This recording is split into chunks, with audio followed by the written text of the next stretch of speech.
Hi, it's Roz, and as I record this, we're kind of more than halfway through June.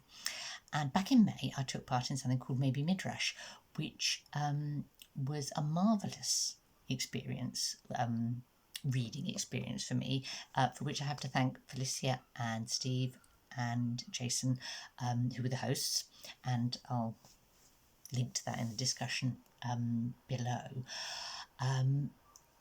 So why haven't I made a video while I was reading the books in Maybe Midrash or at the end of Maybe Midrash?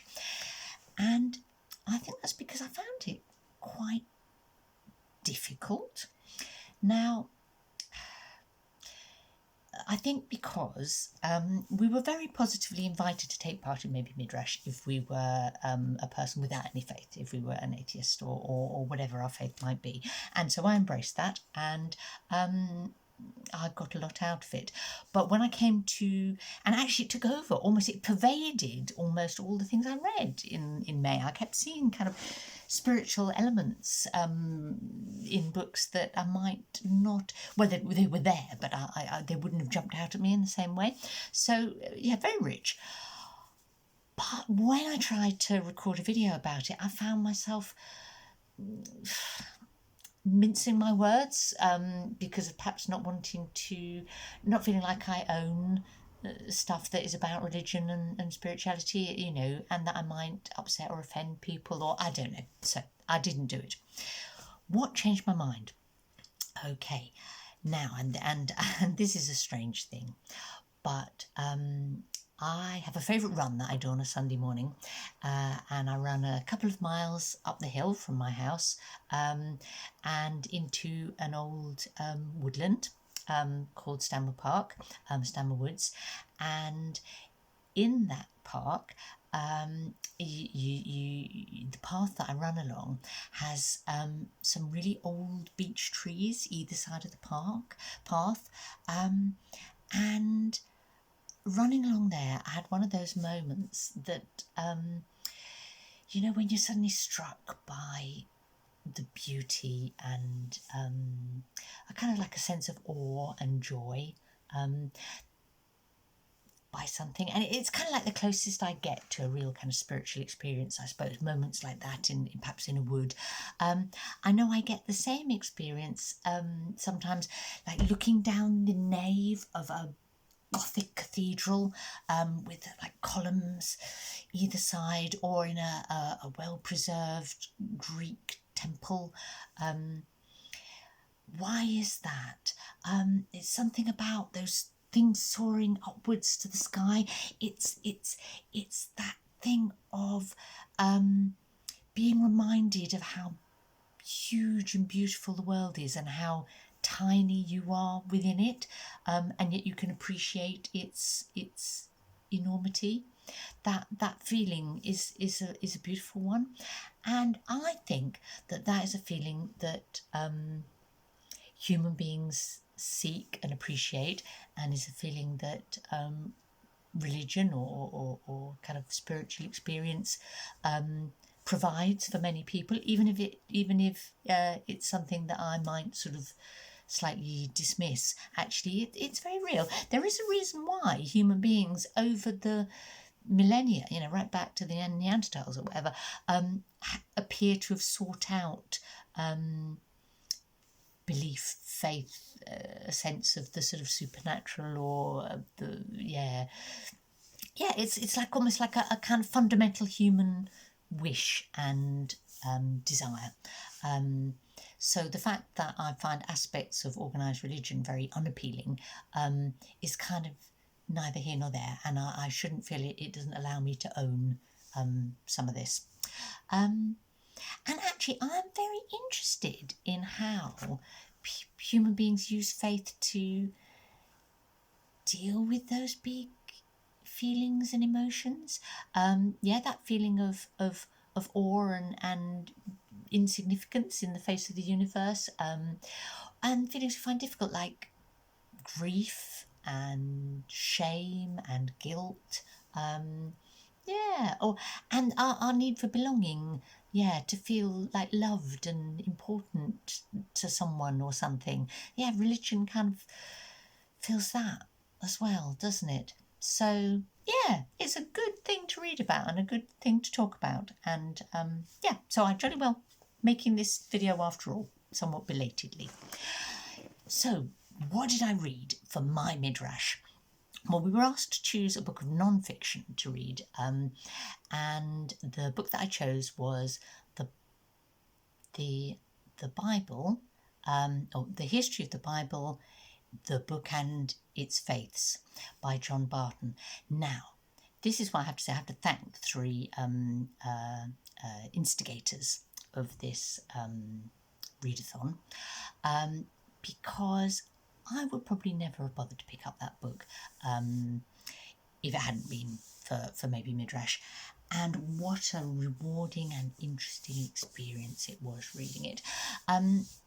The author is an Anglican priest, so he's a person of faith, but very much in the kind of Church of England tradition of thoughtful, analytical, not too literal, long way from your sort of evangelical fundamentalist sort of style of religion.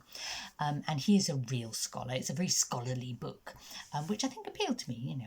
I like that. Years ago, I did study history. I can appreciate when I feel like someone, they know their subject and they've researched it properly, and then they use that to pick out things for the ordinary reader to enjoy. He really covers the Bible, the Old Testament, New Testament, or the Jewish Bible and the Christian Bible. Almost every aspect of it. He's very thorough, I suppose. He looks at the Bible as history, or the Bible in history, to what extent it can be sort of seen as actually telling us about the history of sort of the Jewish people, and then early Christianity, and the life of Jesus. He looks at the history of the Bible, as in how it came to be written, how the books in it came together, how they were selected or not, and what things were deselected, how early some were written, how late. He looks at it as a work of literature. He appreciates the language and the imagery and the ideas, and really picks out the different types of writing there are. There's like law, and there's history, and there's prophecy, and that I suppose the Bible's just been there all my life, and I've never thought about it with that degree of care, and that was a worthwhile thing. He has his real enthusiasms, you can tell, and previous biblical scholars that he is fond of. Origen is one who's like almost like an early father of the church, writing about the Bible. And he's just absolutely brilliant, talking about, there he was, hundreds and hundreds of years ago, saying, of course, no sensible person would actually take the sort of 7-day creation literally, but it's meaningful. There's in a symbolic way. He kind of puts that in, and you can his sort of Anglican non-fundamentalist satisfaction at sharing that with someone from like a kind of early medieval period obviously pleases him. Spinoza, that's another person he really, I think you could tell he kind of identifies with as a student of the Bible, as it were. I learnt a lot from this book, and I would say, if you're interested in what I think is a reasonably impartial study of the Bible, and that is, whilst it is very long, like hundreds of pages, it's accessible and readable. So there you go. And it's good to understand those kind of key books of our religious cultures, isn't it? I should probably read something about the Quran as well. Yeah, he tries hard to do justice to the sort of the Jewish Bible as well. I think what interested me most is the way he explains that in the Jewish religion, they don't necessarily expect the Bible to... It's like they don't think that their faith really comes from the Bible. They're not... I'm not explaining that very well, and he explains it much better. You know, it's like it's just part of it, but their tradition is just as important, say. Now, with kind of Christianity, I suppose I kind of assumed that people did think that it all came from, you know, the four Gospels and the Acts and Paul's epistles and all that. And actually what he identifies is how much of what we kind of accept as the sort of basic tenets of Christianity aren't in the New Testament at all, or barely. It's really, yeah. Anyway, so a learning experience. I was also asked, as part of the readathon, to pick a work of fiction that had kind of like religion somehow at the heart of it. And I picked one, but I actually then read a second one that was equally as much a midrash choice for me. Okay, so the one that I kind of planned in advance very clearly was Laurus by Eugene Vodolazkin, and that is a book about it's like historical fiction set in medieval Russia, and the main character, Laurus, or he has many names, but that's the name he kind of ends up with, is like a kind of a religious holy man. That is a book that is interesting in terms of how religion helps us come to terms with difficult feelings about ourselves, feelings of shame and guilt and so on. You know, that's fundamental to him. But the reason I think I really enjoyed it as a book was because the author is a medieval Russian... He's a historian whose specialist subject is medieval Russia. That's the way around. He's not a medieval Russian historian. That would be the wrong way around, wouldn't it? And so he kind of brings that period to life really effectively, in a kind of world in which having like a town having three holy fools that each have their own patch and squabble over it, or is just makes sense in the book. He and what is interesting, I think, to me, is how like Orthodox Christianity in Russia, obviously it's kind of so well knitted with Russian culture. One of the reasons why I think that's interesting to me is because I was reading around the same time a book called Surfacing by Kathleen, and it's kind of like a travel come nature book, and she spends some time in Alaska with on an archaeological dig that is digging up the artifacts from a few hundred years before that have been kind of like exposed by the sea, of the same people who are still living there in this tiny settlement in Alaska. And one of the things that's fascinating in that book was about how the people living there who'd had missionaries come who told them that their sort of the beliefs of their current beliefs at the time the missionaries came were the work of the devil, and they had to abandon them, and they're now, you know, they are you know, it's a Christian community now, but these things are being dug up and shared with them, and how they kind of beginning to come to terms with and embrace their grandfathers and beyond's beliefs and culture, and kind of deal with the fact that they've had kind of Christianity superimposed on them, I suppose, and how you make sense of that without perhaps wanting to lose a faith that you now you know, have taken to heart and you've grown up in, you know. Some religions have been in a certain place so long that they're kind of just totally intertwined with like kind of national character and culture, and yeah, that's why Laurus was interesting, I suppose, that difference. Yeah. So, the other book that I read, the other novel that I read, not fiction, that was a kind of midrash book for me was Balzac and The Wrong Side of Paris. Now, I've been meaning to read another book by Balzac for ages because a certain person, Brian at Bookish, is always going on about Balzac on BookTube, and he's not alone.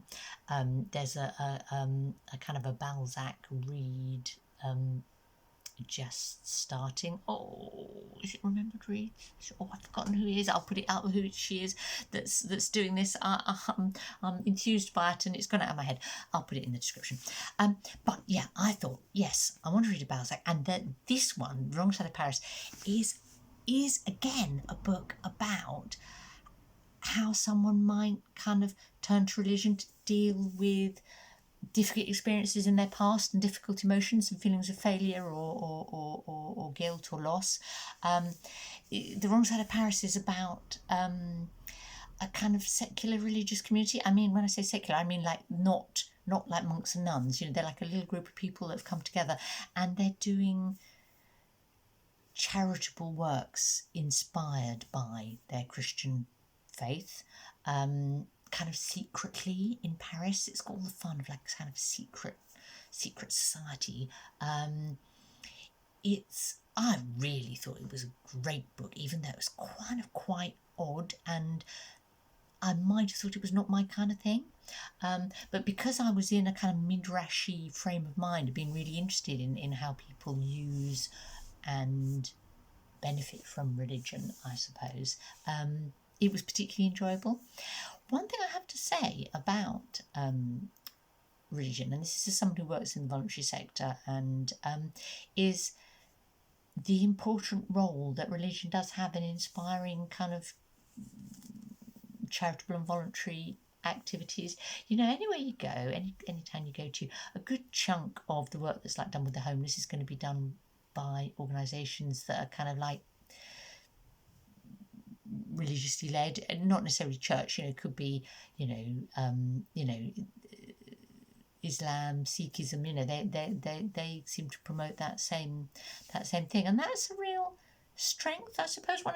One of the things that I appreciate and value about religion, even if it's not somewhere that I want to go. I see that sometimes, you know, much as I hate organised religion, sometimes people do put it, you know, to real good. And so it's not just about how it helps them as an individual and makes them feel like okay about themselves. It's also about, often about doing good in the world, and that's something that I'm happy to appreciate. So that was my midrash. I have to say that it also kind of like filtered into other things I read. I read a book, The Illicit Happiness of Others by Manu, and that again was kind of about the character in it. Key character was Christian and then kind of reverted to being Hindu, and that whole thing about religion and culture and seeking how as human beings we seek meaning was interesting to me. So I think that the good thing about Midrash is I think it has brought a different perspective to how I read, and I hope and believe that will stay with me for a long, long time.